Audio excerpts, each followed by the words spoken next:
the science. Suffice it that the blood of 1,000 men and women was spilled within these walls. Limbs twisted and broken, eyes gouged from bloody sockets, flesh burned black.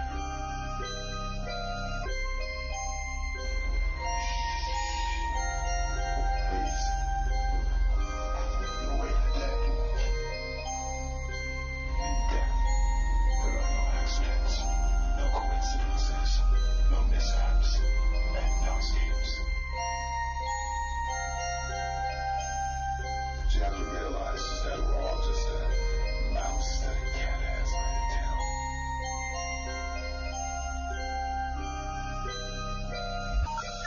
The number you have reached, 911, has been changed to a non-published number.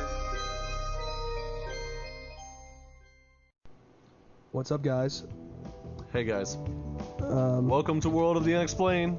I'm Trent Lackey. I'm Jay Scott, and I can't hear myself through the... Nope, I can't It's all either. good. I have it taken care of. Oh, okay. Okay. Oh, there we go. I can hear we- myself now.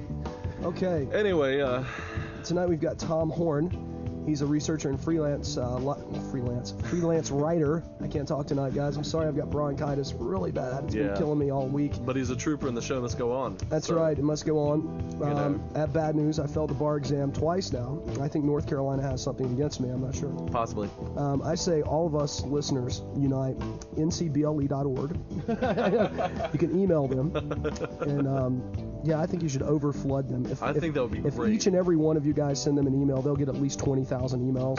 They will know my Okay. name next time. Anyway, no, don't do that. It'll get me in trouble probably. Maybe. I don't care at this point. I think you should do it. Yeah, I don't care at this point, like I said. Anyway, going back to the topic at hand. Tom is he's a Christian guy. As I said, we're Christians. Most of our listeners probably aren't, but that's What? okay. No, I don't know. Huh? I don't know that. You know, we run a secular show here, and we give everybody a stand. And Tom has been on the 700 Club, but he's also been on Coast to Coast with George Noory.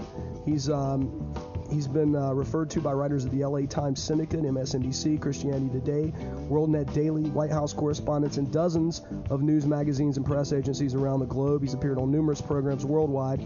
He's also once served for Cloud 10 Pictures' movie Deceived, starring Louis Gossett Jr. and Judd Nelson.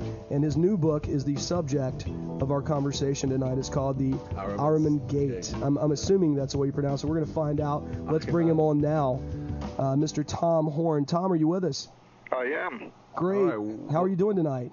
Hey, I'm doing great. It's a little bit hot here in the Northwest, which I thought I got away from that when I left Arizona when I was a teenager, but here it is. It followed you. It's hot in the south here today too, Tom. Mighty hot. Oh yes. So, Tom, you know, a lot of people aren't familiar with who you are and what you do. Can you give us a brief background? Oh, you know, my wife and I, we live here in the Northwest. We've been involved for, I don't know, over 30 years anyway with a variety of different businesses. We've done charity work for different institutions. We've done consulting work for some religious institutions. We've got 3 kids, 3 grandkids, been married for over 30 years, which I think is a record nowadays, isn't it? Oh, yeah. And then, of course, we've got our hobbies, which include, of course, writing and research and the online news service that we started as a hobby, but it continues to grow, RaidersNewsUpdate.com. And then, of course, most recently, the thing that's been keeping us the most busy, as you mentioned, is this book, The Ahriman Gate. Okay, now for those people that aren't familiar with the Ahriman Gate, let me give a brief synopsis, Tom, if you don't mind. Sure. It's a story about UFOs, and it takes a different look at what UFOs could possibly be, and it applies it to what could happen in the future. It's a fiction book, but it's kind of like I don't know, apocalyptic kind of fiction with a Christian bent to it. If that, I know that's probably not the best description I could give. That's pretty good, Scott. But it's a definite possibility of what some of these paranormal occurrences could have been. Because we talked to all kinds of people, Tom, as you know, and there's all kinds of theories going on around there. And but basically, Tom's theory is that these things are in the book anyway, in the fictional account, that these things are Nephilim. Can you tell us about what the Nephilim are and in Genesis 6 maybe talk about that in your translations. And I don't know. I'm throwing way too much into this, aren't I? Well, no, I mean, no, you're doing a terrific job there. I could probably just go ahead and go and let you. Oh, come on now. No, you know, it's true that there's a great deal in the book about UFOs, or I mean, there's some fictional situations in the book about UFOs. We tried to take a lot of facts as they are known and weave those into the stories, as well as a lot of UFO folklore, and weave that into the story. But the truth is, what motivated me to write this book was about 10 or 12 years ago. I started seeing that there was emerging sciences in cloning, transgenics, biotechnology, and the year that I decided to write this book, that year, I read a news story. I forget where now. It might have been at ABC or CNN, but I read a news story where that year fully 1/4 of all federal research grants were going to transgenic science. Wow. And I did a quick, I thought, okay, well, if a quarter of my taxes that are appropriated for research grants is going to transgenics, I'd like to know what it is, because I'm not even familiar with the term. And when I looked up transgenics and saw that it was the blending of living organisms, including mammals and animals and potentially even humans, and that transhumanists had an interest in it, I thought, what in the world? That just blew my mind. I thought, this is like I'm living in a dream. So I started doing some various different research. The more I uncovered, the more I was amazed that nobody, at least in the faith community, was writing about what the ethics or philosophical questions could be that could be raised by the breaching of species barriers, which I think most religions, not all, but most of the great religions have some prohibition against crossing over the species barriers, because we believe, at least in Christianity, that God created all of the living species. He put barriers between them, and then he commanded that each one of them would reproduce after their own kind. And you have to ask yourself what God knows that we don't know, and why he put those barriers there. And so here I was doing all this research, and finally I wrote an editorial that was picked up by 2 or 3 different news agencies and got some fairly wide publication. And I'm sitting there one day checking my email, and one of the guys that contacted me after that article was Cal Thomas, the syndicated columnist for the LA Times, a co-host over at CNN's Crossfire, and he wanted to share with me his opinion that what I had written was, in his mind, evidence that the world was winding down, that we had entered a quickening of events that foreshadowed end times biblical prophecy. So, I read that, and I thought, wow, this really connected with a lot of people. Not long after that, as you mentioned, I had that one stint where I was plugging a film for Cloud 10 Pictures, and I was on a radio show with Dr. Stan Monteith, and we were talking about this movie that had Louis Gossett Jr. and Judd Nelson in it, which, by the way, in that film, among other things, it illustrated research into telekinesis that was being accomplished by creating these altered human beings. And in the end of the film, they strongly insinuated that it actually had to do with these super intelligences that were pretending to be aliens. Anyway, but that night on the show, I asked Dr. Monteith, as a retired medical doctor, if he believed that we would actually develop, post-humans, transhumans with telekinetic and other kind of abilities through human enhancement using the sciences of transgenics and biotechnology and genetic engineering and so on. Now, keep in mind, this was probably almost a decade ago, 7 or 8 years ago, and even 7 or 8 years ago, which is very, modern history, is not that long ago, but there wasn't much being said then about biotechnology, especially not with regard to transgenically altering humans. And but Dr. Monteith actually started crying on his show, and he told me about a medical convention that he had just returned from. He's retired, but he still goes to these conventions. And he said they were actually discussing some of those very issues there, and it upset him very much that there were a significant number of PhDs, attorneys, bioethicists, others who were strongly advocating for the next step in human evolution, and that is the transhumanism, or the altering of the human species into something that you and me have never seen before. And so the longer I talked with him and some of the feedback that I'd get on that one editorial that had received wide distribution, I thought, somebody at least on my side of the aisle ought to be writing about this, ought to be talking about this, maybe ought to write a book about this. And so because nobody was, I decided that I would, and I started compiling research papers, anything I could get my hands on, anything I could use, as well as making contacts with actual persons involved in biotechnology, anybody that was willing to talk to me. And I was up to maybe 1,600 pages of research material, and I was getting a quaint layman's understanding of what's meant by cloning and transgenics and things like that.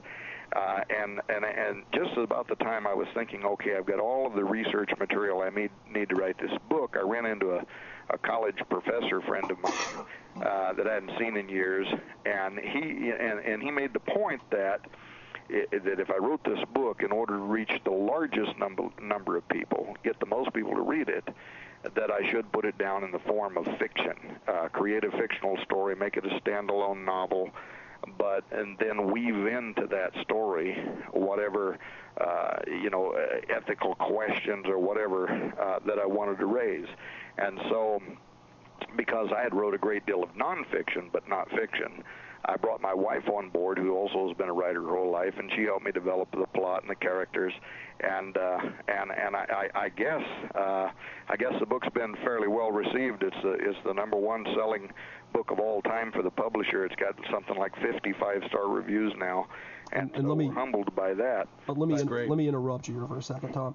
I just want to give you some kudos here, because I think it's one of the more better written books in Christian fiction. You find a lot of Christian fiction books are poorly written, and that's just that's my opinion. I was an undergraduate English major. I did a lot of creative writing, did a lot of journalism. You just don't find a lot of good writers. I don't know why this is, but a lot of times when you like to categorize things like that, and you get into these sub areas where there are certain people that are going for the same thing, a lot of times you find a lot of just a lot of poor writing. And I will say that I have read Tom's book, and it is a very well written book. I just want to let you know that. Yeah. So that's my opinion. Now, what that counts for, who knows? But it is a very well written, good dialogue. It's very good characterization. It's good grammar. It's just a very well written book. I hate that Apol guy. Apol, yeah. Yeah. He's awful. Love the play on words there, Apollyon. Yeah. Well, and the. Now, since the book was published, I actually found 2 or 3 places in there where the grammar could have been cleaned up a little bit, but evidently it passed the editor. So. Oh, you know how editors are. Yeah. But I thought, overall, I thought it was a very, very well written book, and I know I want to talk about this a little later. I don't want to get into it now, but I do know I want to tell people about your new online magazine that's free for downloads. It's Anomalous Magazine. Right. And I believe you can get that at RaidersNewsUpdate.com. Is that right? You can get that at RaidersNewsUpdate.com, and the next edition of it ought to be coming out maybe within, 3 or 4 weeks. We've received most of the first drafts, and they're going to editing right now. So should be pretty soon, within the next 4 weeks maybe, that we'll have the next edition out. And I have to tell you, since it came out, it's been, except for 1 or 2 exceptions, 1 or 2 days, it's been the number one download there at Raiders News Update for maybe 2.5 months now. If I'm doing the math correctly, it's been downloaded probably 70,000 times. Wow. So a great deal of interest. I see that it's been picked up also by some other news agencies, both online and offline, who are saying, "Hey, this is it's a new thing. It's written by people. It's written by different people of faith, and but they're trying to take a hard look at some of what is typically unexplained. It's kind of like the magazine of your radio show, where we're trying to take a look inside the world of the unexplained. And by the way, I got to tell you, when we were doing the research on the Ahriman Gate and we were writing that book, that was the thing that was most thrilling for me, was what we found during the research stage of that book, and that is this redundant telling down through time of an event where the gods came down. I mean that mythologically. The gods came down, and they tinkered with the DNA of living species. And are you familiar with?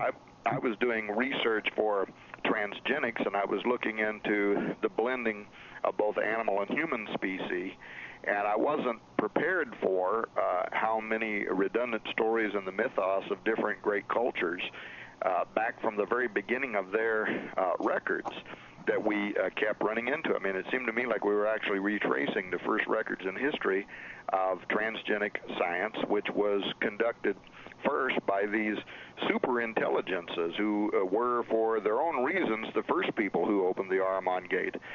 In fact, I became so interested in that one point in the book that we went ahead and wrote the story, and I didn't want to, over inundate the story with that one point. But afterward, then I continued doing research into those documents. I wrote a 14-part Stargate series. I wrote really fast, very little editing with that. At Raiders News Update, which is still up over there. It's free if people want to go to RaidersNewsUpdate.com, and in the left-hand column they'll see the Stargate series. They can download that. Talks an awful lot about this ancient history and even wormhole technology and all of that.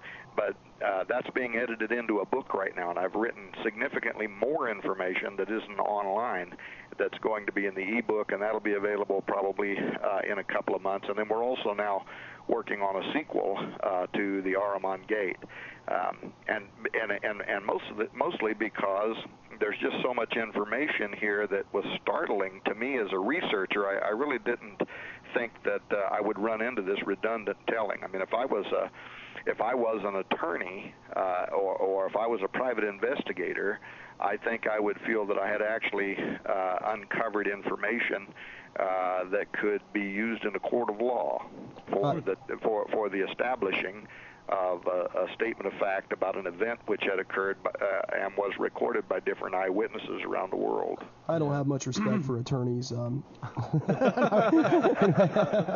right now. But that's fine. I think maybe it just happens to do with me failing the bar twice. But hey, it's all good. Well, listen. I want to ask. Hang on a second. I've got to give two things real quick. Okay. We've got about 3 minutes. We're gonna have to take a break. First of all, I want to give a thank you, a very special thank you to the folks in Wellington, Texas at KPRN AM 1610. They're near Amarillo. They're running us for the first time tonight. I want to thank Ed, program director down there and the owner of the station, for giving us a shot down there. So if you're listening to us in Texas, we know how you love your guns and your religion. Give us a call here at 800-960-2289.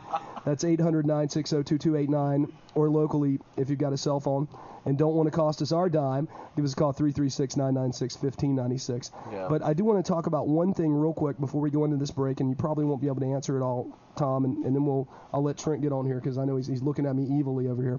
But the Genesis 6 reference, I've been told by some people, when they talk about the Nephilim being let me give the listener a quick breakdown here. It's basically the idea is that the fallen angels, when God cast Lucifer out of heaven, the fallen angels, the demons, what we now refer to as demons, came down. This was before the time of Noah, and interbred with the humans that were here on this earth, producing the giants that are referred to in the Old Testament, and these other things. And these angels and these offspring that they give, this is kind of the idea behind this. Now, there's a lot of different takes on this idea of Genesis 6 and what it means, and I know one of those takes is the fact that, like Dr. McGee, for example, he takes I think the stereotypical Baptist response to what most churches, not only Baptist but Christian churches, I think now preach that is not the right interpretation of that.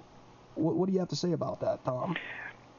Well, I mean, if you're talking about the sons of Seth, how much time did you say we had? Oh, now we got about 20 seconds. Don't you love how I do that? I'm sorry.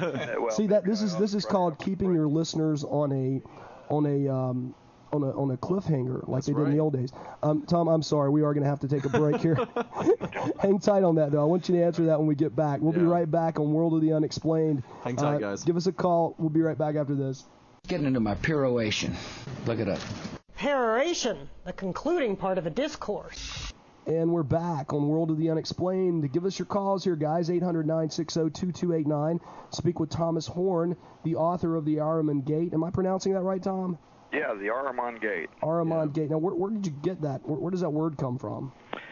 Ahriman is the Persian. Well, if you take the story of the fall of Lucifer, and then Lucifer takes up his abode in the space between heaven and earth.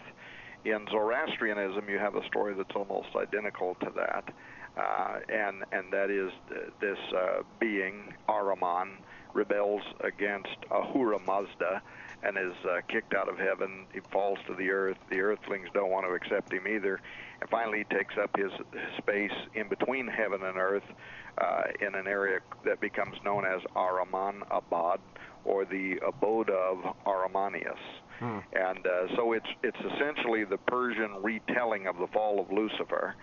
And someday, maybe if I come back on, I'll tell you why I decided to use that. It has something to do with a story other than what we're talking about tonight. Okay, well, answer that question I asked you before. Sorry.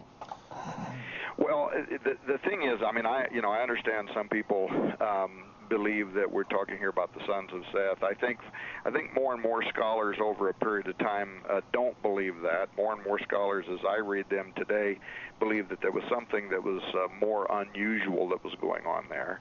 And part of that has to do with the fact that it's not only a reference to the sons of God in the Old Testament who came in unto the daughters of women, but that the same story is told in both pseudepigrapha, apocryphal, and mythological texts in various cultures around the world, and none of them interpreted it as righteous men going into women, and somehow you gave birth to these mighty men who became legends in their own mind or in their own time. They all talk about a different kind of a story, a transgenic story, that these gods who came down and began mingling their species with the human race. Now, from Sumerian deity descriptions all the way down to modern UFO knots, and that's why I included that, and everything in between, there's this truly universal mythos surrounding this event that, in my mind, as I said a minute ago, provides kind of the closest thing to empirical evidence for what you call documentation, of a genuine historical, maybe even a supernatural event. As a Christian, I would definitely interpret it as a supernatural event. And in any case, that event occurs at the beginning of the recorded history of every great civilization who had a system for making records or speech. And it was immediately after that event occurred that populations around the world went from being hunter-gatherers to forming these advanced civilizations, mastering complicated mathematics, astronomy, science, engineering techniques.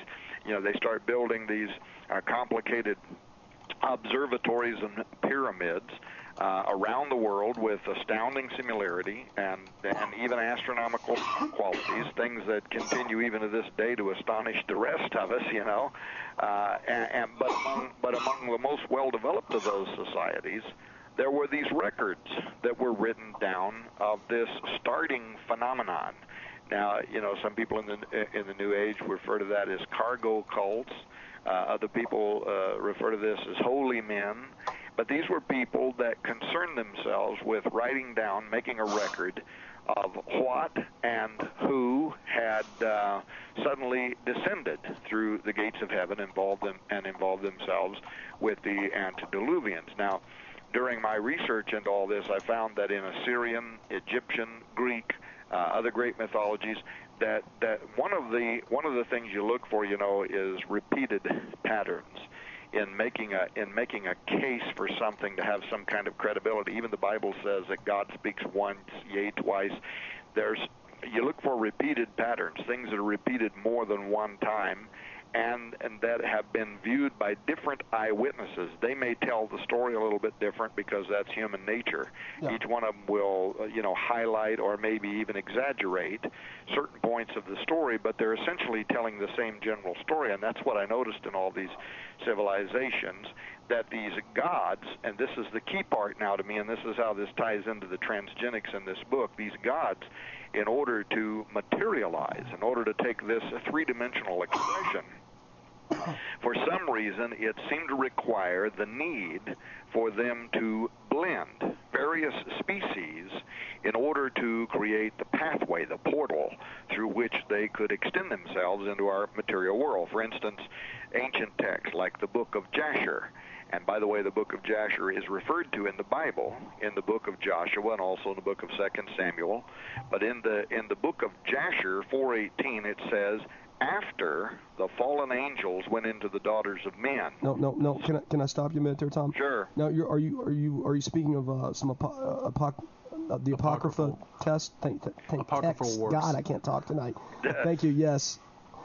Yes, this is a pseudepigrapha book. This is pseudepigrapha. Okay, sweatopigrapha, is that the proper way to pronounce that? I was told pseudepigrapha. So the pseudepigrapha and also the apocryphal books. And these are, now I do have copies of these. Now I know they also refer to the book of Enoch in the Old Testament, don't they? That's right. The book of Enoch is referred to in the New Testament. All right, I'm sorry. Continue your train of thought. I was just trying to get my head on straight here. But that's exactly right. Now, Jasher was not accepted, at the Council of Trent as being part of the canon, so it's not in the modern Bibles that we're using today. You can buy these books in the Christian bookstore, and there are some Catholic versions of the Bible, like the Dewey, that have some of the pseudepigrapha and also the apocryphal books that are included. But so anyway, back to Jasher. The Catholics are just weird, though, Tom.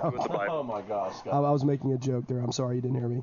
I said the Catholics are just weird, Tom. No, I was kidding. I have a lot of good Catholic friends, including John Zaffis, who's anyway. No, go ahead. So Jasher is referred to, though, in the scriptures that modern evangelicals and Catholics have accepted as being the canon. It's referred to in Joshua, also in 2 Samuel 1. And this book of Jasher 4:18 says this, and this first word here in 4:18 is important. It says, after the fallen angels. So after the fallen angels went in unto the daughters of men, the sons of men taught the mixture of animals of one species with the other in order to provoke the Lord. God saw the earth was corrupt, for all flesh had corrupted its way upon earth, all men and all animals. Now, end quote. So that's just one of the references. There are other references in ancient history, and of course everybody's very familiar, with Zeus comes down and mates with a human female, and out of that Hercules is born, and these various legends of the gods who inbred themselves in human females, and out of that is born these mighty men of old. Now, fast forward into the future, and you note that modern ufological alien abduction phenomenon. There's this connection between what the ancient watchers were doing and modern abduction phenomenon, which includes the fact that there is this need for vital energy that's always associated with three-dimensional life forms as far as we know. It is something that seems to be required as a kind of construct or raw material that other dimensional beings could use to extend themselves into the physical world. I'm saying that's the story, and that is both the ancient and also modern UFO folklore story. Now, and here's what I say, for people of faith who might be bothered with that idea that there are super intelligent unknowns or invisibles who can use DNA, who can use genetic matter, and they can blend that, and they can create these expressions through which they can extend themselves in the physical world. Those who would say, well, these beings couldn't possibly have the ability to create.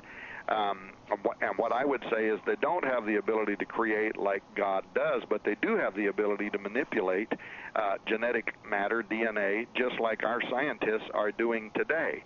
And here's the key thing. If the Creator alone possesses the power to speak. In the Hebrew, that's the word haya, and it's, let there be.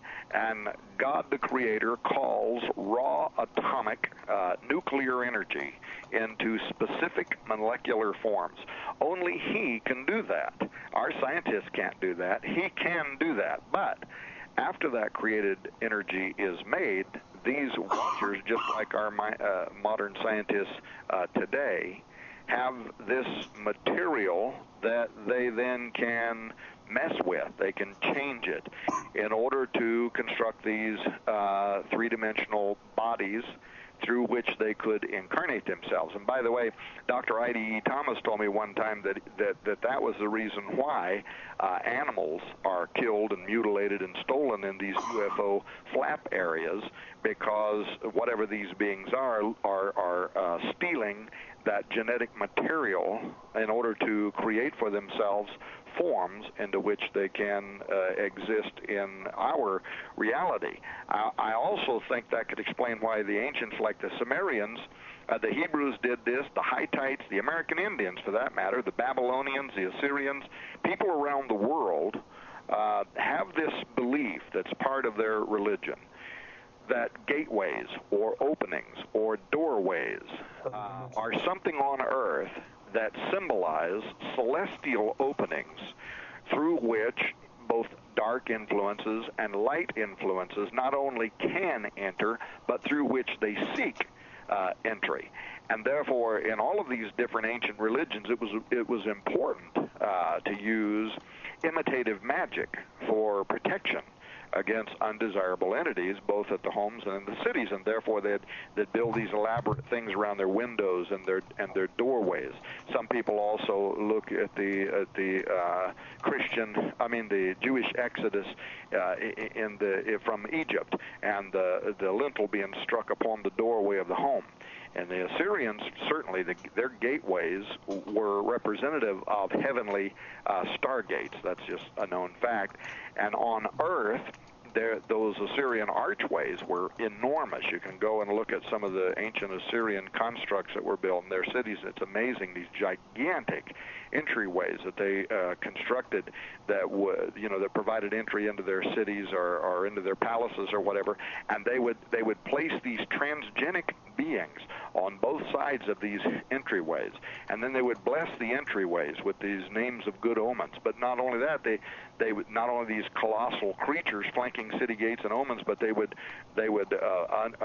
area that you had to walk through to come into the city, the area there that you would walk over the top of, they would bury these magical beings, these angelic-looking beings, and magic devices and whatever, and you had to walk over the top of them. They did that to try to stop these beings that they didn't want to come into that city. So what I'm saying is that around the world, there's something here that was going on in the psychosis and in the belief system of people everywhere, all around the world, that something happened, that gateways opened, that beings descended upon tall places, upon mountains and things like that, and they came down.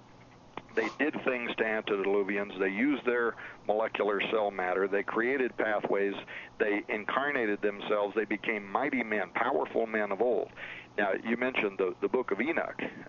In the case of the Watchers of the Book of Enoch, this moving through portals and this use of vital energy as a construct material for forming a dimensional pathway is important, because that makes this another source that is related to the Bible. Peter and Jude both refer to the book of Enoch in the New Testament. And the book of Enoch, by the way, was part of the so-called Bible, if you want to refer to that. It was part of the sacred collection of Scripture of the first generation church. And so, but Enoch in chapter 7 says that these beings, these watchers who came down, these powerful angels, he says that they sinned against the animals as well as the humans. And so over and over I was seeing this pattern, and I began to ask myself, if the only reason that the Watchers involved themselves with women was because of their physical beauty. They lusted after them, and so they wanted to engage in intercourse with these women. If that was the only reason they did that, then what was this monkeying around with animals? What was this blending of DNA of fish and fowl and all of the rest of it? And we can talk about what I think that means, but I think people would have to admit that even if all of those ancient stories of lore were nothing more than that, just fiction, just myth, the metaphorical resemblance to parts of transhumanism today are astounding. And even the secular press has picked up on that, and they're using these words like chimera from Greek mythology when referring to transhumanism and transgenic science. And I think it's interesting because the chimera was a hybrid beast, as you know, that breathed fire, but that foreshadowed natural disasters. And I think that's the real metaphor, that transgenically blending animals and living organisms, people, food, animals, that this could be a Pandora's box. It could be prophetic. It could be end times prophetic. It could be something that was foretold in the scriptures that people haven't seen until now, because Daniel said the books would be closed up until the end of time, and then knowledge would increase. But there's a great deal of prehistory here that now seems to be being repeated again, and God was against it, and it brought chaos and destruction upon the earth the first time around. Okay, man. That's a lot. Yeah, that is a lot. Where I guess what I wanted to go with that, also in myths around the world, is the notion of the flood myth, and you find that also in the Bible, but you also find it in the Near East. Yeah, the Epic of Gilgamesh. You find it in South American mythology and Near Eastern mythology. I mean, there was some kind of worldwide destruction. Now, after this happened and this transgenic meddling had sort of been gleaned out of the human system, so to speak, I mean, what would stop these divine intelligences from going, oh, well, everything's destroyed, well, let's just start it back again? Why wait until now, basically, to do it again? Well, part of it has to do with free will. You know, there's a lot to be said about moments in time when men will agree and when people will allow certain steps to be taken. Up until this generation, the whole idea of transhumanism probably would have been rejected outrightly. It would have been relegated only to science fiction. But even if we possessed the technology to conduct to create transgenic creatures, to go there, we wouldn't have done it simply because our heritage, our Christian ethic, wouldn't have allowed us to do that. And frankly, I think it's two things. I think it's prophetic, and I'll talk about that in a second. But not only is it prophetic, I think the biggest news that's going on in the nation, to me today, in my opinion at least, concerns human, animal, chimeric research. And now think back. It wasn't even. I don't even think it was a year ago when President Bush, during a State of the Union address, called for legislation to limit or to outlaw this field of science, the creation of animal humans and human animal. Do you remember that? I'm not a big Bush fan, but yeah, I do know what you're talking about, and I do know it's become an area of great debate amongst a lot of different groups, especially your Christian right and your ACLUers, and different people like that. I thought you were a card-carrying member there. I used to be. I didn't actually renew my membership. I've got some issues with them. I think the world was better in 1950.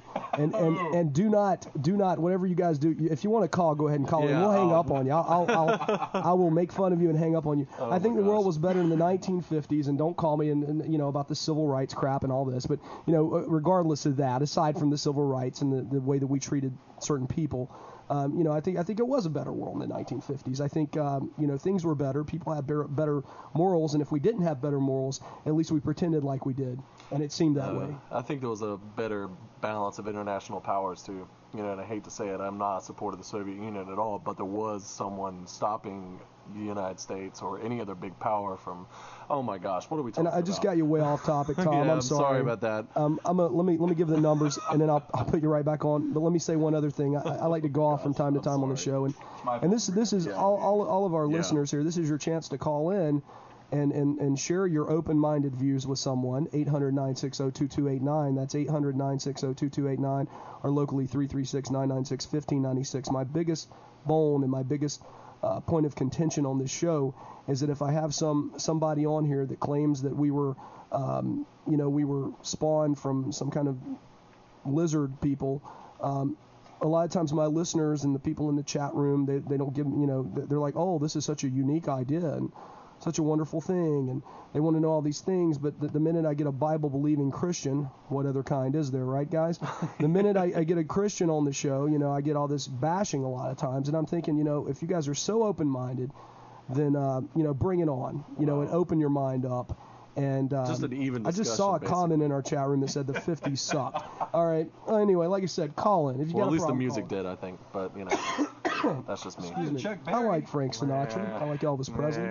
Anyway. All right. I'm sorry, Tom. I know it took up a lot of time there. Go ahead, though. Well, I mean, look, and that's fine. And you know what I would say, that regardless of a person's worldview, religious, atheist, secular, humanist, whatever, everything that is happening in biotechnology today should be viewed with attentiveness. And that's not to say there might be some benefit to humanity that comes from somewhere out of biotech. Oh, yeah. But that because when we are talking about the part of biotech that is the unnatural altering of living organisms, and especially the blending of living organisms, we're already finding out in genetically modified foods that they do unpredictable things, and they can have an impact on human health, they can have an impact on our environment in ways that we are not prepared to handle, not in ways that we're not prepared to deal with. Unfortunately, however, we're racing forward now. Genetically modified crops, we're now funding transgenic animal-human embryos because we believe that these new creations will somehow open the door to a better evolution of the species. And so now we've got moth genes that are being fused with potatoes. We've got pigs that have human growth genes. We've got fish that are being implanted with cattle genes. We've got tomatoes that are being bred with flounders. And what people don't realize is that 45 seconds, Tom. The food industry, the FDA, is allowing the producer of these products, at least the genetically modified foods, to do their own testing, and then they're accepting the reports of the corporations at face value that those biotech creations are safe, but some independent research is showing that it isn't altogether safe. And so regardless of a person's worldview, these are things that both the ethics, the philosophy, we need to take a hard look at these, and let's not race into something from which we won't recover easily or at all. All right, we're going to take a short break. Call us up, 800-960-2289. You're listening to World of the Unexplained, and we'll be right back in a short moment. After this. You're listening to the OmniSound Radio 1 Network, bringing you the apocalypse with a twist of lime. www.omnisoundradio1.net.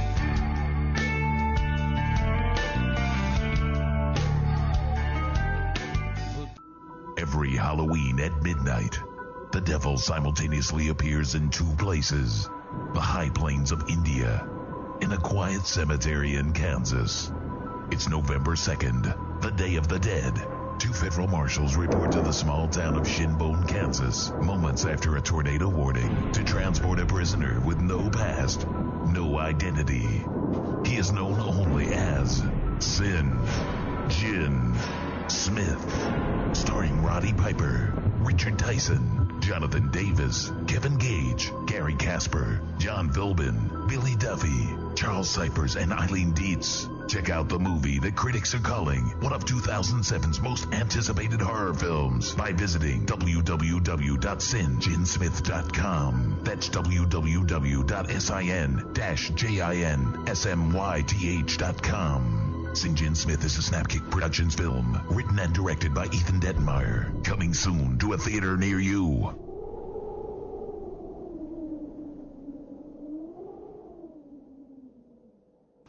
And we're back to World of the Unexplained. Tom Horn is our guest. If you want to call and talk about it, the numbers are 1-800-960-2289. That number again, 1-800-960-2289. I sound like a bad advertisement. Not as bad as what Chuck played over and over during the break. Yeah, sorry. I guarantee it. Hopefully no one was listening. Right. The other number is 336-996-1596. That's the local number if you want to use a cell phone. And don't forget about getting on our chat room, which is www.omnisoundradio1.net/chat. Yeah. Where are you guys at tonight? Why aren't you calling in? Come on, take the Wotu challenge. Call up. Call us tonight. This is really, really big stuff, and it's very interesting. This is very interesting stuff, and we're going to talk about a personal story of Tom's that some stuff that happened as he was growing up, and we were talking about on the break. Tom, go ahead and give us an intro and run with it. Well, it partly has to do with why I wrote this book, The Ahriman Gate. It has to do with when I was a kid. My dad was a police officer who had returned from the Korean War and got involved in being a police officer and investigator, got connections with the FBI. But my dad had grown up in the Arizona desert, riding horses at the Bard Ranch, which at that time was one of the largest open territory ranches in the nation. Still had a very large Indian reservation that was there. And so Dad, he'd ride these fence lines and stuff over tens of thousands of acres. He knew the desert like the back of his hand. I said all that to say this. He also loved to deer hunt, and one day when I was younger, he decided that he was going to go mule deer hunting, and went up in the mountains. He's up there deer hunting. He comes around a corner, and all of a sudden he finds these very large, perfectly spherical holes that were in the ground. Now, these things were huge. They were maybe 20 feet across, 8 feet deep. They looked to him that they were so precise that, in his opinion, some kind of an enormous white-hot ball or something had dipped into the earth, or that had been cut into the earth with some kind of an unknown heat process. And I can tell you, because I grew up in the desert too, that water evaporates very fast in the Arizona desert. But these things were full of water, which means that they weren't created with dynamite or mining equipment, because it would have fractured the rock and the water would have just went away. By the way, I still have pictures. I have a picture of one of these holes full of water and full of deer, and if you email me after the show, I'll be happy to email that picture to you. Yeah, very cool, yeah. We'll put it up on our site. That'd be great. So here's Dad, and he comes around a corner. He sees these things. He's flabbergasted by them. They're full of deer, because the deer would come down to drink the water and they'd slip and fall in, and they couldn't get out. And so Dad took pictures with a little camera that he had with him. He comes back down to the police department. He calls a guy he knows at the Army Corps of Engineers, and gets this buddy of his. They go up there, and the guy from the Corps had never seen anything like it, didn't know what it was. They went and talked to the local Indians that lived in that area. The Indians weren't even aware of it, which meant that whatever these things were, they had to have appeared literally overnight, because the Indians lived in those mountains, and they would have known about them. So they take some more pictures. They come back down, take some more people up there. The Phoenix Gazette sends a reporter up there and takes pictures of my dad kneeling down beside these holes with his 30-06 deer hunting rifle. They run an article called "Mysterious Mountain Holes," in which they're hoping that somebody will come forward to tell them if they know anything about how these things were created. Nobody ever does. The animal rights activists are concerned about it, so the Corps of Engineers go up there and dynamite these holes full of rock so that the wildlife will quit falling into them and dying. And anyway, I remember Dad bringing the pictures home. I looked at them. I saw the Phoenix Gazette article. My mom still has copies of all that stuff. I thought, man, it's the craziest thing I ever seen. But no answer, so after a while the story starts dying down. Then on November 5th, 1975, along the northeastern ridge of that Arizona mountain range, a guy by the name of Travis Walton stepped out of his pickup to look at what he called a glowing object. And according to his report, while a crew of loggers that were with him were waiting nearby, he approached this UFO and was jolted by what he called a blast of inexplicable energy. Now, I've talked to Stanton Friedman. I don't know Travis. Friedman does, and Friedman tells me that his story is ultimately believable.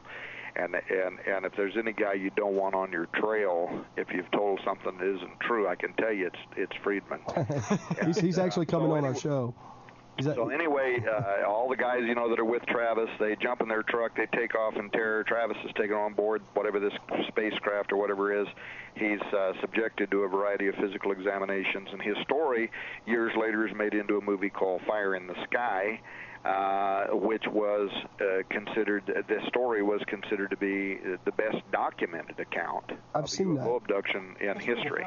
Yeah, I've seen that movie. I've actually seen it. So the thing is, though, is Travis's story true? I don't know. Did him and my dad ever meet? I don't think so.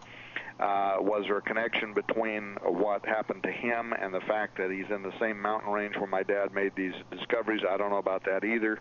But what I can tell you is that soon after my dad had made that discovery, my aunt, who lived just a couple of doors down from where we lived, I grew up in a little town of El Mirage, Arizona, which was just west of the Agua Fria River, right there next to where Sun City was being built. And in those days, it was just Youngtown, and then Sun City started being built. Now Sun City's just massive. It went all the way around. El Mirage, Surprise, all those towns are different now.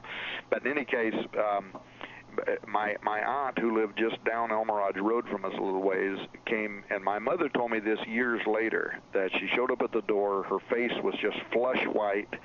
And my mom was concerned about what was the matter with her, and she had told her that she had seen a very large spherical craft of some kind, like a blimp or something, that was hovering just above our house, except it wasn't shaped like a blimp. And now, I was not privy to any of that back then, but here's what I was privy to. At the same time, I remember being asleep in my bed one night when my older sister, who had just turned 13, woke all of us in the family up, just screaming. And I got to tell you, you never want to hear a sound like this. We jumped out of bed, we run to her bedroom, and here's my sister sitting up in bed. And my mother runs over wanting to know what she's doing. My dad's there a little while, then my dad makes me and my brother leave. We never knew what was going on. Sometime later, my sister shared with me privately, and then my mom confirmed this, that she had woke up in the middle of the night, felt like she was in some kind of a trauma, in a trance of some kind, like having a waking dream. And there were these small, bulbous-headed gray men, as she called them, that were standing around her bed. Now, and what people need to understand is that we were an old-fashioned Christian family. I mean, this family was not part of this phenomenon was not part of our worldview. It was not something we had ever thought about before. We weren't even allowed to watch, things like television or go to the movies, or for crying out loud, I couldn't even play with a deck of cards without getting a spanking. I mean, we were a very conservative family. And so this thing happens. I found out later that my mother begins taking my sister to our pastor. He couldn't answer what was happening or why it was happening. Said maybe it was either bad dreams or demonism, which is always the answer, in most circles. And so that whole thing was happening. Nobody had any answer, so we put it in the closet. We didn't talk about it. It simply became a family secret. My dad went on to work, with the police department. He got accommodations from the FBI. He was also connected with the opposite side of the law. I remember as a young man, I remember one time when my mom and dad got divorced, and I was living with my dad, and I remember he brought home a woman that had a brand, like a cattle brand, in her shoulder. And Dad and me took her to the airport and put her on an airplane, sent her to California, and she never made it there. And then I remember my dad showing me a newspaper clipping where just her head was found in the Arizona desert. Oh, my gosh. And I found out years later she was a mafia prostitute, and she was in protective custody there at our house. She was being protected there. But somehow they knew where she was. My dad made some phone calls to a guy whose name I still know to this day, and I won't mention it. And he said, "Don't worry about it. I'll take care of everything." And the family was okay. But so so Dad was involved with a lot of that stuff. But I went on to become a pastor. I pastored for 25 years. I still am involved in various different kinds of ministry and do consulting work for different organizations, things like that. My brother went on to become a pastor, still is a pastor, been for 40 years or whatever. But over the years, as a pastor, I started noticing that some of the people that I was counseling and some of the stories that I was hearing seemed to be something like the family skeleton that we had buried with regard to my sister. The descriptions, the phenomenon, it seemed to be like the story that I had grown up with. Then, about 12, maybe 13 years ago, my sister's daughter, my niece, she started having the same experiences. She's a federal employee with the Social Security Division. And she contacted me one day because she had gone up to Seattle, Washington with a group of friends and with her husband, and they were up at the Kingdome. They actually went up there to see the Seattle Seahawks play a game or something. And they were killing time before they went over to the game. They were at the Space Needle or something, and they're standing there in a crowd, and all of a sudden, she said these people that looked like they were dressed in military garb came out of the crowd, a man and a woman, and they walked right up to her, straight to her, and they said, "Come with us, you have been chosen." And she said, wow. She wasn't going to go with them until she knew who they were, and then it turned out that they were working with Steven Spielberg, who was there at the Kingdome, or there across from the Space Needle, promoting his upcoming television series, Taken, which was all about alien abduction. Okay. Wow. And they told her that if she went with them, they would give her these different promotional materials, which they did. And by the way, she gave them all to me, and I still have them, including a CD, a little funny-looking CD that allowed me to enter into a gateway on the Internet that allowed me to look at a lot of stuff that Steven Spielberg had put online. You couldn't get to it unless you had this CD. But so she brought me all of these materials, but then she tells me the story about how she went there, she got inside. They had set up this large tent, this promotional tent, and you couldn't get in unless you had this thing they hung around your neck that would allow you to get past this entryway. And she went inside, and there were a large crowd of people in there that had been selected like she was, and they started putting them through a psychological evaluation. And so after this psychological evaluation was done, her and one other person from this group of several hundred people were chosen by Spielberg to be, in his opinion, the most likely candidates for alien abduction. And so then they took her and this one other person into another room where none of the other people were allowed to go, and they showed her Spielberg's private collection of alien implants that had been extracted from people and a bunch of stuff like that. Now, the reason that story was intriguing to me was the fact that they had no, at least as far as I know, they had no knowledge of this private information in my family, which everybody was loath to speak of because of our upbringing. We didn't want people to think we were crackpots, and frankly, we didn't want to be identified with it because all of us were involved in ministry, and we had a reputation and all of that. So we just avoided it altogether. But here I am pastoring, and in the back of my mind, I know that this phenomenon had been happening. And this is another topic for another time. But when I was a pastor, I also became an exorcist. I was a head exorcist for a group of people that performed exorcisms, and I saw what had been happening with my sister as being equivalent to demonology, but it was different. Now, let me set something straight here, Tom, real quick. Trent doesn't believe that people can become demonically possessed, and I do. And just tell them that they can. So it is very real. Evil is real, my friend. I don't deny the he just thinks notion of evil. I mean, I'm not saying he just thinks it was something that happened back then that can't happen today. Yeah, I think after the resurrection. Interview me some other time, and I'll tell you. Okay, yeah, that's fair enough. But anyway. So she's at this thing, and she comes home from this thing, and she's kind of excited about it, I guess, and thinking that she got to be selected by Steven Spielberg for Taken and all that. And she comes home, tells me this story. Well, it wasn't, but maybe 3 or 4 days later, and at night she's sitting at home. She's using her computer. Now, keep in mind that I'm a very low-tech guy, so I'll explain this in just stupid language. But she has this program on her computer that snaps pictures of her. She's got some kind of a streaming apparatus on her computer. And as she's talking to her friends, it'll take a picture of her every few seconds, and it'll transfer that, and then her friends can see her and she can see them. Are you familiar with that? Yeah. Okay. So she's doing that. And all of a sudden, as she's online and she's talking to her friends, and this little thing is taking pictures of her and sending these pictures, by the way, she can see her own picture. It kind of shows up down in the right-hand part of her screen, so she can see the image that's been sent. All of a sudden, this picture of her comes up on the screen that was sent just a few seconds earlier, and there is what looks like your traditional reptilian-type alien standing right behind her in this picture. Oh my gosh. And it just absolutely, she panics.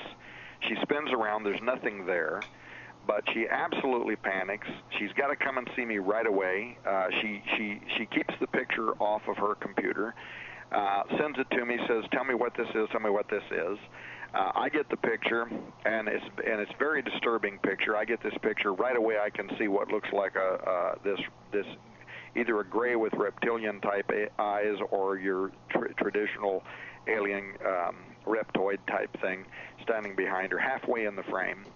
And but I don't, I'm always a very cautious person, so I send the picture over to a friend of mine, Steve Quayle, and I say, "Can you have Stan Deo analyze this photo?" Because I know that Stan is he's an expert in terms of analyzing photos. And so Stan gets it. He does a full screening of this photo. He sends it back to me, and he says, "Well, first of all, the photo is not a fake. Whatever's there is there. Secondly, we could assume maybe different interpretations of the photo. One, that something really is just standing there. Secondly, that it's an anomaly, that light somehow hit the computer screen just at the right moment and just at the right time and reflected off of something else just at the right moment and just the right time and created what appears to be a three-dimensional expression, but it's just a trick of light." And so I took his full spectrum and I sent it to a friend of mine. By the way, the guy I sent it to is the real-life Phobos of my book, The Ahriman Gate. Huh. Except that I changed his character in the book so much that nobody knows who he is. But I sent it to him, and I said, "Here's what Stan says. Do you agree?" And he said, I agree that Stan has done a good analysis." He said, "Ask Stan if he's familiar with one of the theories that we have about how multidimensionals, whether you want to call them angels or demons or aliens or whatever you want to refer to them, but other dimensional intelligences might have an ability to create either holographic forms or three-dimensional expressions by wrapping light photons around their membranes, blah, blah, blah." So he sends me this big email, and I send it over to Stan, and Stan emails me back, and he says, "Yes, I'm familiar with that, and that would be one of the ways maybe to explain this phenomenon."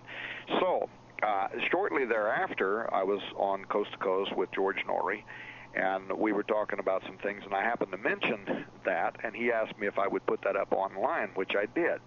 And so I put it online, and I can do that for your listeners, too, if you like. Oh, yeah, we would love that. Yeah. I put it online so that some people could look at it, and lo and behold, I had one guy who was a criminologist for a police crime lab that took the photo and put it into his system. I had another guy who was a photo expert for a science lab. I mean, I wound up with some great input, and these guys analyzed the photo. All of them determined that the photo is real, and none of them thought that it was a trick of light. They didn't pretend to say what it was, but they said probably not a trick of light, because light would not tend to create the kind of three-dimensional curves and shading that we're seeing in this being. It would be, the mathematical probabilities of it would be just astronomical. So probably it's something that's standing behind her. And then one of the best analysis that I got from the crime lab, they were able to even define the fingers on the thing's hand. And so I can put that up online, and if there are people out there that are listening to this program that are equally qualified, we would love nothing more than for them to look at it.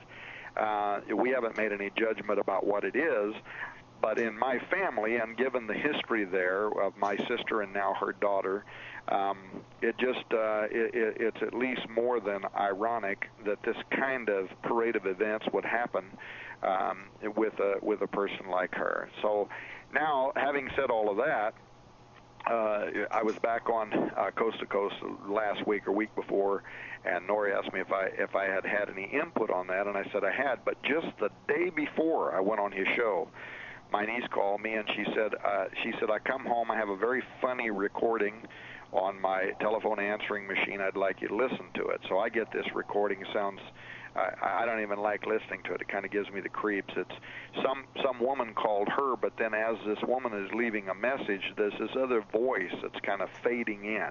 I can put that up for your listeners too if they want to analyze it. Yeah, that'd be great. Absolutely. And it's a very strange thing. Well, I sent it back over to the police officer who works at a police department, a crime lab, and because I can't make out exactly what it's saying.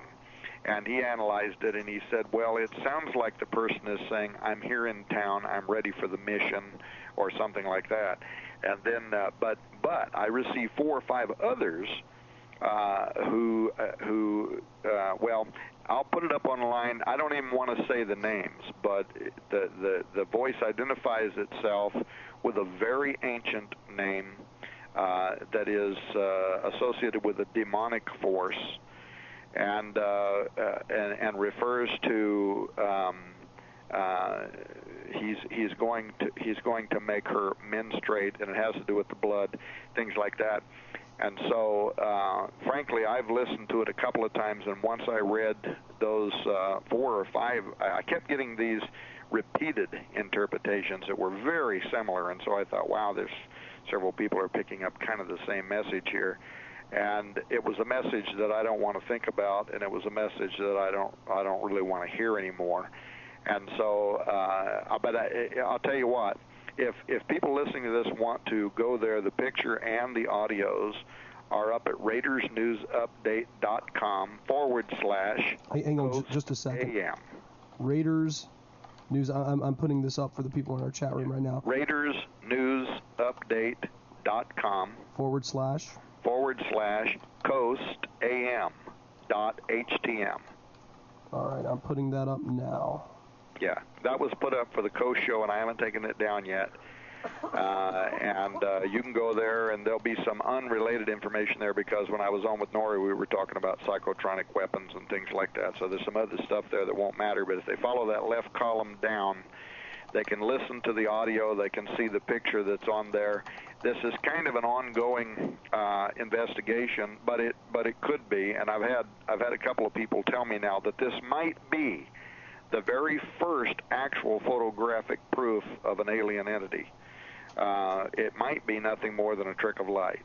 Okay, Tom, I've got 10 seconds. We're going to have to take a break here. Okay. But we'll be back in just a minute with Tom Horn. This is some really, really interesting stuff. Yeah, it really is. And we'll be back on WOTU after this.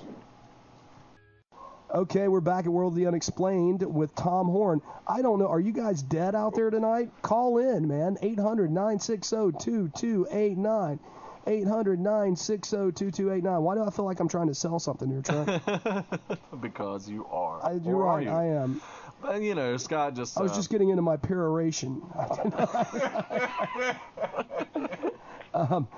Check out that stuff there, www.RaidersNewsUpdate.com / Coast A.M. We're here with Tom Horn live. Okay, Tom. Like I said, this is a very, very small... Well, I wouldn't say it's a small aspect of the book. I think it's a very important one, but it's something that I've always been interested in ever since I heard about it. And you incorporate into the book the Martian face and its role in the transdimensional stargates, or whatever you want to call them. Kind of elaborate on that. Why did you include that, and do you believe that these sort of transdimensional gateways exist on other planets as well? I mean, Yeah, well, transdimensional gateways on Mars, maybe on Earth too, maybe why we're in Baghdad today. I did it partly because I read several of the people who work at NASA. I also read some of the some emails that were sent to me from people that I know that work for the European Space Agency. And then there's, in the public forum, there's guys like Dr. Thomas Flanders, other people who studied, including Richard Hoagland, guys who studied these geometric formations on Mars, and who made the case it was fairly easy to make, that it typically in the natural formation of planetoids or even geology on Earth, we don't see straight lines and pyramidal forms rising up out of the middle of the desert. And so whatever was going on in Cydonia on Mars with the Mars face, and even what some people at NASA refer to as the city complex nearby, where you have these different structures that for the life of us appear to have pyramidal forms, five-sided pyramidal shapes. Some of them seem to be positioned like 360th degree from the Martian polar diameter. They just seem to be very suspicious with regard to what we know about the way mountains and so on form. You go to Google and use Google Maps and look around on the Earth and see how many places you can find on the Earth that create these kind of straight-lined pyramidal or other geometric forms, and you don't find anything on Earth unless you're looking at the pyramids in Giza or something. You don't see those kind of forms. And I think it was Flanders that referred to the mathematical probability of those formations on Mars as having arisen by chance as being, I forget what the number was, but it was not only a mathematical improbability, it was a mathematical impossibility. I hate to interrupt you, Tom. We've got a caller. Okay. Hey, this is Ed out in Texas. Just want to let you know that we got you booming on KPRN here. Ed, awesome. Thanks. How's it sound out there? Oh, doing great. I'm just sitting back enjoying the show. Don't really have a question for your guest. He's doing a very, very good job, but I wanted to let you know that there was somebody alive in Texas. Okay, we're wondering what all the Texas people are. Come on. Maybe this will stir their minds up and get them to call, Ben, as I called. I think that's... They don't, you know how Texans are. We don't want to be outdone with one another. Like I said, God and big guns. All right. Okay, we'll talk to you guys later. Thanks so much, Ed. Bye-bye. Well, and then and thank you, Ed, very much from Texas. Those were kind words. And then Disney made their film. I forget what the name of the film was, but they go up to Mars and they discovered that those forms are actually leftover ancient alien structures containing technology that is vast and beyond our comprehension, which includes Stargate or wormhole technologies. And so you look at that, and you look at what theoretical physicists and quantum physicists are telling us today. Alan Holt, first defined the field reconnaissance space-time tunneling back in 1979. But today it's more commonly referred to as wormholes and stargates, a theory that there could be these hyperspace tunnels that might connect remote regions of the universe, Mars to Earth, as we kind of fictionalized in our book, The Ahriman Gate, but even locations far beyond Mars. Might also, the Jack Sarfati and guys like that talk about not just remote regions, but maybe space-time tunnels, maybe connecting not just different locations, but maybe even different dimensions, or maybe even different moments in time.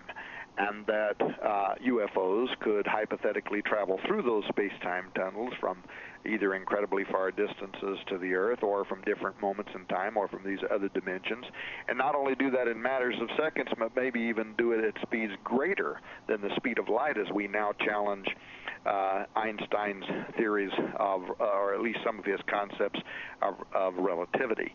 So now you think about how that is an emerging field of science that is believed by essentially everybody out there right now that's working in quantum physics or theoretical physics. These are not things that we have any control over yet, but they understand them as being feasible, a good theory. And then couple that, because I'm looking at the clock and I'm realizing here we got maybe 20 minutes left of this show. Yeah, pretty much. Yeah, just about. And we're not going to play our game show tonight. Wow. We usually do a game show. We call it the, believe it or not, it's the WOTU, World of the Unexplained, $2 crack house, $2 pyramid. We give stuff away on the show, but people haven't been calling in like for the past 2 weeks. So people have been calling. Well, last week we got some calls, but we abandoned it for a while, and the week before was bad. So we're, if you don't want our free stuff, guys, we're not going to give it to you. Oh no. So, but yeah, we will be giving away a copy of your book, the copy that you sent us. We will be giving that away next week. So just to let people know that. But go ahead. I'm sorry. Yeah.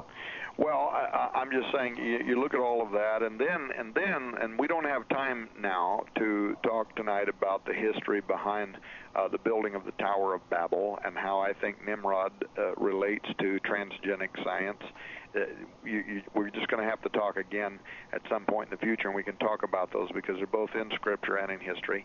But to me, it's painfully obvious, and I think to most Americans now, that we never did have good intelligence regarding weapons of mass destruction when we went into Iraq.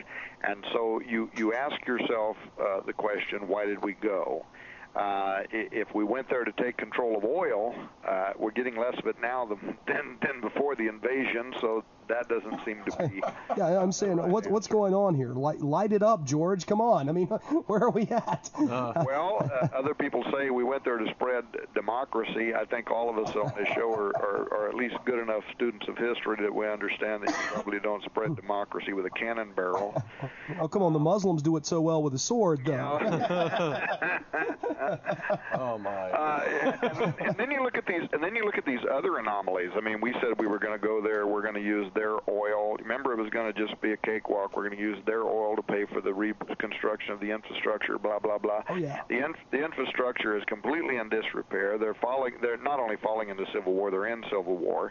And yet there were widespread reports that one of the very first things we did, and these were substantiated reports, that one of the first things we did, we went to the museums and we went to Saddam's mansions, and we recovered certain artifacts that we had an interest in. So it seems that whatever the official line that's always changing and never certifying any real cause for why we went there doesn't ever seem to actually give us a reason, and so whatever reason was behind why we went, it hasn't been stated and wasn't stated at the outset. Now, maybe we went there in order to strategically place ourselves in the Middle East because our war colleges were telling us that there were things happening in the Middle East with regard to Russia and China, as well as tension among Muslim countries against Americans. Maybe we saw that there was some forthcoming situation there and that it would be smart for us to have a strategic base. Don't you think it's interesting that while we've defunded all of the infrastructure work right now, the only project happening in Iraq that continues to be completely and fully funded is the building of the world's largest embassy. Our embassies around the world, in case people don't know this, our average embassy around the world sits on 10 acres. This one's sitting on 103 acres. It's got its own air force. It's as big as the Vatican City. It's bigger than the United Nations. I mean, we are building a monstrosity, and yet all the time speaking out of the other side of our mouth saying we're coming home any day now, we're going to pull our soldiers out as quickly as possible, we don't have any interest in being there, and yet we're building this monster of an embassy that isn't very far from where Nebuchadnezzar used to have his rule. So maybe, just maybe, we went there to take control of something that we found. I'll tell you what, I would not blame all Christians, because I'll tell you what, I've always thought of myself as a conservative. Lately, I told my wife, I said, I think I've been wrong my whole life. I thought I was a conservative. I'm actually something else. I think I'm a liberal. I'm not sure what I am. But these guys are going to drag me kicking and screaming out of the Republican Party. That's for sure. Oh, I'm not a hardcore liberal. I'm in the middle. Here's the deal. Saddam Hussein considered himself the resurrected Nebuchadnezzar. Oh yeah, true. That's true. And he spent $500 million rebuilding Babylon and doing archaeological digs and recovery of artifacts, some of which the general public doesn't know anything about, I assure you. And keep in mind that this rebuilding of Babylon is also very prophetic to Christians who see the reconstruction of Babylon as being prophetic, and they tie that into Isaiah's chapter 13 prophecy of an end-time destruction of Babylon. And some people wonder now if maybe the reason why the United States is building this big embassy and why we're there is because this administration, which many people believe see itself as the agenteurs of prophecy, whether we want it fulfilled or not, are trying to resurrect Babylon as the great center from which the known world could be manipulated or attracted. In fact, you might have read this maybe 3-4 weeks ago. There was even a New York Times article that discussed how Iraq, the United States, and the United Nations are looking at funding a major plan to restore Babylon and to turn it into a global cultural center. Well, another thing on this very point that I started talking about this. Well, we don't have time to do this, but other people began picking up on it and researching it, and that has to do with some unusual comments that were made by the president. And without going into all my personal thoughts as to what I think some of that might mean. In a bigger picture, you may have noted in his first inaugural speech that Bush twice referred to the angel in the whirlwind who directs the storm. And that was a line from Joseph Addison's 1705 poem, The Campaign, which was quoted in a letter from John Page, who wrote to Thomas Jefferson after the Declaration of Independence was signed, and he said, "Do you not think that an angel rides in the whirlwind and directs the storm?" Then, in his second inaugural, Bush spoke about having lit a fire in the minds of men. Both of these, you can go to the U.S. government's own websites and download these speeches or whatever, and you can read this. And he refers to a line from Dostoevsky's novel, The Possessed. And I had originally pointed to both of those inaugural references as being curious because of the elements of wind and fire, key elements of the ancient forms of dualism connected to Iran and Iraq and Zoroastrianism and Babylon, and also the more modern name for the Illuminati, Moriah, conquering wind. Now, anybody who's listening to me right now can go to Google or Yahoo and verify what I'm saying. I've done whole shows on connecting the dots there in those inaugural speeches, which were stunning to me. The bottom line is that ultimately it brings you to Metatron, who in the Kabbalah is the angel in the whirlwind, the same angel of Bush's speech, and from the Book of Enoch, who is the knower and the revealer of secrets, and to the Illuminati, the Moriah conquering wind, also known as the brother of Ophan, which in Hebrew is the wheel, as in the wheel in the middle of the wheel, according to ancient sages, the literal chariot of God, connected to ufology and official disclosure in modern times, but more importantly, this Metatron, who's worshipped by the Illuminati as the keeper and giver of secrets, also has a female equivalent, and guess who that is? Shekinah, the president's own title for our invasion of Babylon. And wow. And there's something even more important. Wait a minute, here. we're the whore of Babylon? Is that what... There's something even more important here. Yeah. Isaiah tied the destruction of Babylon and Iraq in the end times. We got 5 or 6 minutes. We got more than that. Keep going. Okay. Yeah. He tied the destruction of Babylon and Iraq, Iran, that whole area in the end times to the return of the Nephilim. The prophet Isaiah, chapter 13 and 14, and I'm reading this in the Septuagint version. Okay. The vision which Isaiah, son of Amos, saw against Babylon, lift up a standard on the mountains of the plain, exalt the voice to them, beckon with the hands. Now listen to this phrase. Open the gates, ye ruler. I give command, and I bring them. Giants are coming to fulfill my wrath, end quote. Now Isaiah says, literally, that in the end of time, when Iraq and Iran are invaded and destroyed, that God is going to speak. I don't know who this ruler is, but if you read the book of Revelation, you see that there's all kinds of powerful angels under his command that open and close everything from the pit to other things and let other transgenic, terrible beings in and out of different things that come to torture mankind. He says that when Babylon is destroyed in the end of times, God is going to speak, and he's going to say, open the gate, ye ruler. I give command, and I bring them. And giants are coming to fulfill my land. Now, you can only speculate what altogether what is perceived there. But I would tell people who read that, like in the King James, where it says the mighty, look at that in the Hebrew, because the word is Gaborim. It's the same Hebrew word that's used all throughout the Bible to either describe the Nephilim or the offspring of the Nephilim, and it's correctly translated there in the Greek as giants. And there is a substantial amount of both Scripture and other apocryphal and pseudepigrapha books that verify that what Isaiah is saying here is that at the end of times, there is at the same time that we're invading Babylon, and at the same time we are pushing for post-humanity, transhumanism, transgenics, a reinvention of a science that brought about the great floods of the first time.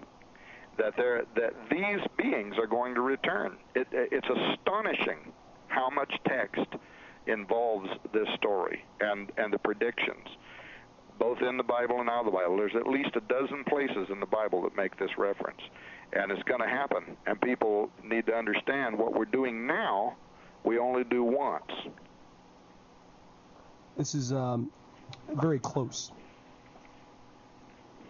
Tom? Yes? I said this is very close. It's something that's right on the brink, in your opinion. It's something that's right on the brink. Keep in mind that when the Septuagint was created, the Hebrew word Nephilim was translated in the Greek as Gegenis. It's the same word that's used in Greek mythology for the Titans, creatures that were created through the inbreeding of Greek gods and human beings. The English word genes and genetics are built around the same word as Gegenis, Genia, meaning breed or kind. So the choice of words, even in the ancient texts, regarding what was going on with the creation of these Nephilim beings is the same as the kind of language we're using today. Now we have this idea that how much time do we have? We have got about 7. About 5 minutes. Okay. Because we're going to go off in Texas in 5. Okay. Well, I'll come back, and when I come back, we can talk about the Rephaim. Okay. The dead version of the Nephilim, who make up the body of hell according to the Bible and other texts. And that these beings, Rephaim, actually means to be healed. It's the same kind of a word we use for making the word resurrection. And it explains how these beings could have existed before the flood, came back again after the flood. And it has to do partly with the will of mankind. Now, let me stop you for a second, Tom, just real quick. If our listeners were wanting to get more information on the kind of stuff you're talking about here, obviously they're not going to find it. They're going to find some of it in your fiction book, but as far as the nonfiction backing behind a lot of this stuff, will they find all that on your Raiders News update site, or? Well, they won't find all of it. The best resource they would have at Raiders News Update would be to read the 14-part, 200-page Stargates, Ancient Rituals, and those invited through the portal. Even though that doesn't have everything in it, but they'll find out Ezekiel, Proverbs, Isaiah, Esdras, books of the Bible, also pseudepigrapha. They'll find out that there's a substantial amount of information. I'm sorry that we ran out of time tonight. It's okay. I've got a caller right here, though. Another caller. Hey, Jay, this is Ed in Texas. If you want to run some more time, give me a 5-minute break at the top of the hour and I'll run you. I'm sorry about going on air with this. Hey, that's no problem, Ed. 'Cause this is a good show and I'm enjoying the heck out of it. You know, I'd love to go another hour. I don't know if my program director in Miami is going to let me, though. Let me ask him. Get a gun out and shoot them. All right. Okay, I've got you. Bye. All right. Bye, Ed. That guy's awesome. We just picked up Ed's station. Just picked us up. This is the first night he's actually picked us up in Texas. So we're very fortunate to have him. Apparently he's loving it. And That's apparently great. he's liking it. So that's great. I'm going to talk. Go ahead. I'm sorry. I apologize, Tom. Go ahead and continue what you're saying. It's 14-part series. It's available on 14-part series. It's not going to be up there forever because as soon as the ebook comes out, then we're going to take the other series that I wrote. I wrote the series on the run. I was doing a lot of business. I was writing it at whatever town I was in and uploading it to the internet. So some of it's edited better than other, but a lot of some of the research that I was doing is included. And I've had I can't even tell you. I get about 300 or 400 emails a day, but I can't tell you how many I got and still get from people saying that was probably one of the best series ever. And so it's there, it's free, they can go there, they can read the series, but the ebook is being edited. It's got at least 150 more pages of information, and there's a much more scholarly approach to the study of this phenomenon. But, you know, 2nd Ezra 5:8, there shall be confusion also in many places, and the fire shall be oft sent out again. Volcanoes, the wild beasts will change their places. They'll be migrating to get away from earth changes. But listen to this part of this verse, and menstruous women shall bring forth monsters. And this is talking about in the end of time. There's so many of the ancient sages, seers, Bible prophets, holy men, who not only recorded what happened in their day, but repeated it in that they said at the end of time it's going to happen again. But in particular, Isaiah ties it to the invasion of Iraq. And so for me, we're living at a time where those who are part of the Illuminati either are aware of where we are or they're trying to make it happen. No, that's an interesting thought there. I know I've spoken with Clyde Lewis. He's a friend of ours. You know, and Clyde talks about how the Illuminati, the people in power, the people that this is something that they know about, and they're trying to self-fulfill these prophecies. They're trying to get them there. They're engineering the prophecy. They're behind the scenes trying to make it happen. Crazy. We're gonna. If we talk about this again, I promise I'll take you where no man has gone before. Well, you know, if we're going to see if we can run a little later, if that's okay with you. Well, actually, I got to go. I understand. Well, oh my. We appreciate it, Tom. Thank you for coming on the show. It's been a fantastic and very informative interview, and we definitely 2 hours is definitely just not enough. We definitely need to get you back on. And we hardly even talked about the book. I know. You know, that's the thing. That's crazy.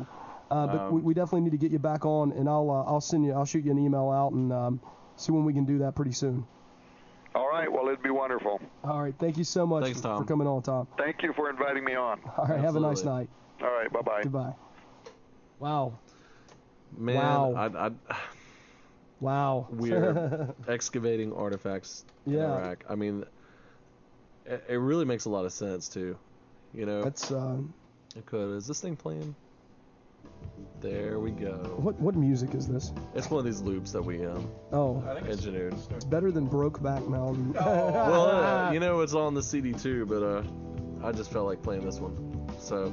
That's fine. Oh man, what a night, you know? Oh, what a night. Yeah, Scott. I don't know if we can run over or not. I think Jeff's asleep at the wheel down there in Miami. He might be. So he's just like, huh?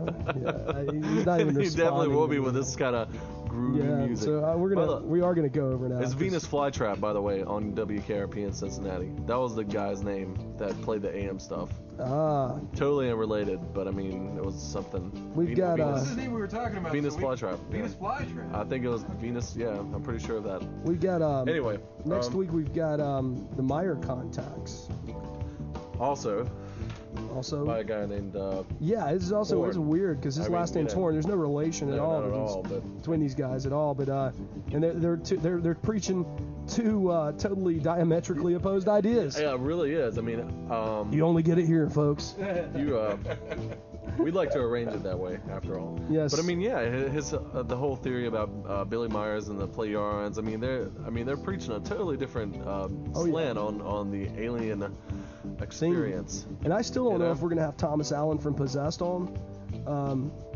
He's never emailed me back. I hope he didn't die or something. I really, because I don't, you know. Well, anyway, supposing that we get an email from him back, it will be on September 11th, 2006. Yeah. Beyond that, we have. If he's not, we'll throw somebody in his place. We have Jeff Danilek on September 18th, author of The Case for Ghosts, which is a very fine read, a very thorough kind of exploration of. Yeah. That's cool. Oh, sorry, man. I'm jamming to the music. A very thorough exploration of the subject. September 25th, we have Terry James, author of the Rapture Dialogues. Of course, you mentioned that earlier in the show. Next, we have October 2nd, William Beck, author of The Harp's Fury. Yeah, it's a fiction book too. It's also a fiction book, but I've read a little bit of it. I'm not done with it yet. I heard it's good. I'm reading a lot of stuff. Yeah. We got a lot of books coming up. October 9th, Robert Schneck, author of The President's Vampire. Yeah, and other sort of interesting strange tales involving the paranormal. Now we have Ed Waller on October 16th, and that's a pretty interesting one. It's about the USA versus the US. Some sort of it's weird. Yeah, legal conundrum describing obviously I don't understand it. Yeah. And you don't understand anything about law until you pass the bar. Apparently not. So yeah, I'm mad. But it's an interesting theory about the legal borders of our nation and our government. It's complicated, but anyway, like I said, October 16th. October 23rd, we have Pamela Heath and John Klima. I hope I'm pronouncing that name right. I hope you are too, man. Yeah. Suicide, What Really Happens in the Afterlife. After you die. Channeled Conversations with the Dead. That sounds great. I want a channeled conversation with Elvis Presley, man. I don't want. That's, well, I mean, I don't. Because he's not dead, Scott. Remember the. Assuming he were, I'd like to. Yeah. Yeah. You know, if he did die, he died on my birthday. That's technically. true. You know, everybody has an Elvis story. Well, Frank Sinatra, then. I mean, you know, I want somebody to write a book saying they had a channeled conversation with Frank. We'll bring you on the show. All you have to do is write the book. That's true. November 6th, I know my pop's really excited about this one for sure. Amongst a number of people, Stanton Friedman also mentioned earlier in the show. One of the I did good on that one. Oh yeah, you totally did. I salute you. Anyway, we gotta get out of here, man. We're running like 3 minutes over. So okay, well I'll stop with Stanton then, and many more to come in the weeks ahead. I guess we're just gonna go. Yep. I don't know where Jeff is. Music is just hypnotic, man. Actually, it's something. Never mind. I'm not gonna tell you what it sounds like. But all right, guys. This is Jay Scott. You're only JD DJ on the Omni Sound Radio 1 network. You're only JD on the Omni Sound Radio network that hadn't passed the bar either for the second time. And this is Trent Lackey. We're coming to you from Kernersville, North Carolina, a small town where we talk about big things. And this is Chuck, who never says much. What's up? All right. We out. Like 3 G's. Yeah. Scott.